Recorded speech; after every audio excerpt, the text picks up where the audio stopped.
Assalamualaikum, salam satu Nusantara. Bersua lagi dalam sejarah bangsa kita.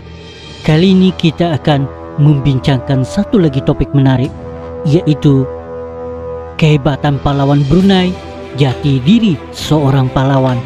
Mari sama-sama kita saksikan apakah kisah sejarah bangsa kita untuk kali ini.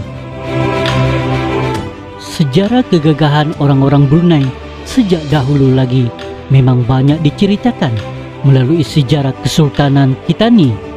Kegagahan mereka bukan calang-calang. Ini diperolehi dari tenaga batin yang mereka latih sepanjang hidup mereka. Namun masalah sebegini terdapat syirik, kerana dalam hadis ada bukti bahawa sesungguhnya perkara yang paling aku takuti ke atas umatku seperti syirik kepada Allah. Sesungguhnya saya tidak mengatakan bahawa mereka akan menyembah matahari, bulan atau berhala. Akan mereka melakukan amalan kerana selain Allah dan kerana syahwat yang tersembunyi. Semua yang digunakan adalah untuk mempertahankan negara tercinta dan agama Islam Allah yang dianut sejak dahulu lagi. Ini dapat dilihat dari angka penduduk di Brunei yang agak sedikit dibandingkan dengan negara-negara luar, sebagai contoh Majapahit, Portugis, Spanyol dan banyak lagi yang penduduknya sudah banyak, ditambah lagi dengan kecanggihan senjata api pada masa itu. Sudah tentu jika mereka menyerang serangan ke arah penduduk Brunei dahulu akan ditangani dengan sekelip mata. Agama Islam di tanah Melayu pula akan murid diganti dengan agama lain. Dengan ketengkasan silat dan kekebalan diri Panglima Kitani untuk menghapuskan tentera-tentera kafir yang begitu banyak sekali. Alhamdulillah, bilangan penduduk Kitani zaman ini semakin berkurangan ilmu sebegini. Ketika zaman pemerintahan Sultan Bolkiah 1585 tahun Mesihi, Brunei menggunakan kekuatan askarnya sehingga dapat menawan banyak tanah-tanah di Kepulauan Borneo. Kepulauan Filipina tidak ditinggalkan oleh kerajaan Brunei di zaman pemerintahannya. Kegagahan dan ketangkasan panglima-panglima dan juga penduduk Brunei pada masa itu cukup di wilayah-wilayah Melayu sehingga ke tanah Eropah seperti Bugis, Portugis dan Spanyol. Kekuatan batin orang Brunei pada masa itu memang luar biasa, sehingga peluru meriam pun tidak dapat menembusi badan mereka. Ini adalah salah satu punca orang-orang luar Eropah bersusah payah untuk menakluki wilayah-wilayah di Brunei dan Borneo. Bukan itu saja, ketaatan setia kepada raja dan agama menambahkan lagi semangat kebruneian mereka. Akan tetapi, kebesaran wilayah-wilayah Brunei pada waktu itu tidak berpanjangan disebabkan oleh waktu angkatan Spanyol ke Kepulauan Filipina di Manila. Perkembangan agama Islam di pulau tersebut memang pesat. Akan kekuatan dan keutuhan pribadi keagamaan mereka yang dibuat oleh pengguna orang lain alim membicarakan tentang hukum-hukum agama. Sebagai contoh, pihak Spanyol menyoalkan kenangan daging babi dan arak tidak boleh diambil sebagai makanan. Mereka tidak tahu Spanyol juga mengatakan bahawa orang-orang dari Brunei datang untuk memungut harta secara pajak. Pemutar belit akan masalah tersebut berjaya merasuk hati orang-orang di sana, semakin ramai yang menganut agama Kristian. Jarak antara Brunei dan Manila agak jauh. Ini sukar untuk angkatan askar Brunei bertolak ke sana, sementara wilayah-wilayah seperti Mindanao, Zamboanga dan Sulu dengan menggunakan Brunei membuatkan ketahanan askar di sana kuat. Sehingga kini kebanyakan penduduk di wilayah tersebut banyak yang beragama Islam. Kekuatan orang Brunei juga terselah. Kompilasi Perang Kastila yang diketuai oleh Pangeran Bendahara Sakam pada April 1578 tahun Mesihi. Tembakan senjata api dan ledakan meriam yang ditujukan ke arah 1,000 orang tentera Brunei, kompilasi ini tidak melukakan mereka. Kekebalan dan kekuatan batin yang mereka latih selama kira-kira 3 bulan akhirnya berjaya mengusir Spanyol dari Kota Batu. Di permulaan zaman pemerintahan Raja Kecil di Siak, Sumatera 1718 tahun Masehi, yang berbeza dengan kekuatan askar yang luar biasa. Lebih banyak lagi kompilasi pemerintahan Syed Ali Ibnu Osman As-Sahab, tetapi anggota gabungan meminta mereka tiba di Borneo untuk menawan Sambas.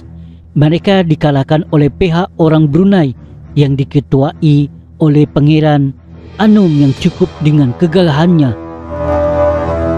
Sambas pada masa itu mengeluarkan hasil-hasil barang seperti emas, intan, dan antimoni, yang mana hati-hati Raja Kecil menarik untuk menawan Sambas.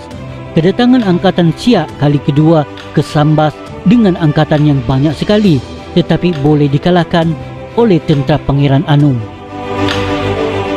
Antara lain kisah kegagahan Panglima Brunei pada masa perebutan takhta di antara Sultan Abdul Hakumuddin dengan Sultan Muhyiddin disebabkan oleh kekuatan panglima-panglima di kedua belah pihak.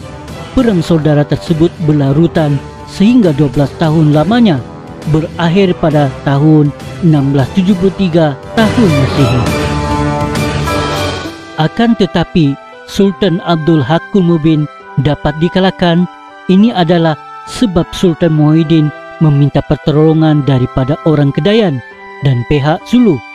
Sulu dijanjikan wilayah utara Brunei yaitu Sabah jika mereka sanggup menolong angkatan Sultan Muhyiddin. Disebabkan oleh tentangan orang-orang Brunei pada waktu itu sangat kuat dan menggerunkan, angkatan Sulu tidak menggunakan apa-apa yang diperlukan habis. Ini kerana mereka takut akan melihat kegagahan panglima-panglima Brunei bertempur. Sultan Muhyiddin tidak berpuas hati dengan pertolongan Sulu, lalu membatalkan janji pembahagian utara Brunei. Kira-kira 100 tahun berlakunya kejadian perang saudara, Sulu tetap janji Sultan Muhyiddin sebelumnya. Pada satu hari mereka memerintahkan ke arah Brunei melalui sungai. Pangeran Temenggung Ampa merupakan cucu kepada Sultan Muhyiddin yang terkenal dengan kegagahannya dapat menghidu akan hajat Sulu. Lalu menuruni pihak Sulu dengan beberapa orang pahlawan Brunei. Dia melontarkan lembingnya ke arah perahu Sulu dan lembing itu tidak dapat dicabut. Dengan hanya menggunakan bulu, dia dapat meningkatkan jauh hingga ke perahu ketua Sulu. Melihat kejadian tersebut, Sulu merasa sangat takut dan tidak lagi merista-rista perjanjian itu. Pada zaman tentera Jepun datang ke Brunei, mereka memaksa rakyat Brunei bekerja keras. Siapa-siapa yang melawan akan dipancung oleh tenteranya. Orang kaya Seti Bakti Kilanas adalah salah seorang yang melawan perintah Jepun pada masa itu. Lalu dia dihukum pancung oleh tentera Jepun. Akan ada hukuman yang tidak berjaya kerana semurai mereka tidak dapat menembusi lehernya. Banyak lagi sejarah keperlawanan Brunei yang terkenal, yang kini disebut-sebut oleh orang seperti Pangeran Muhammad Daud yang terkenal dengan melawan harimau dan anjing Great Dane. Pangeran muda Muhammad Alam dengan nama Raja Api yang pernah berlaku lelaki Inggeris lalu terpelanting 10 meter dari beliau. Haji Saman yang merupakan piut kepada Raja Kecil Siak mengenai Raja Alam dan banyak lagi. Akan tetapi pada zaman serba moden kini, kekuatan batin tidak begitu penting. Malah apa yang penting dalam pendidikan yang diperolehi. Dengan ini setiap orang akan berpeluang untuk membuka minda mereka. Masing-masing berbeza-beza konflik negara yang dialami. Buah fikiran yang baik dan bernas akan membuat sesuatu negara maju. Menghilangkan itu jua, negara Brunei kini muncul persahabatan dengan negara-negara luar yang lain seperti Britain, Amerika, Jepun, China, Singapura dan banyak lagi yang memberi keselamatan dan kesejahteraan negara kita ni.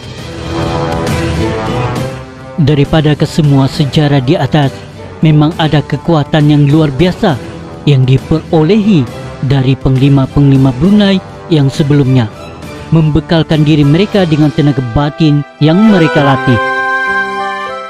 Ini sukar mereka untuk dikalahkan oleh orang-orang luar yang cuba merampas tanah kecintaan Brunei, raja dan juga agama kita ni.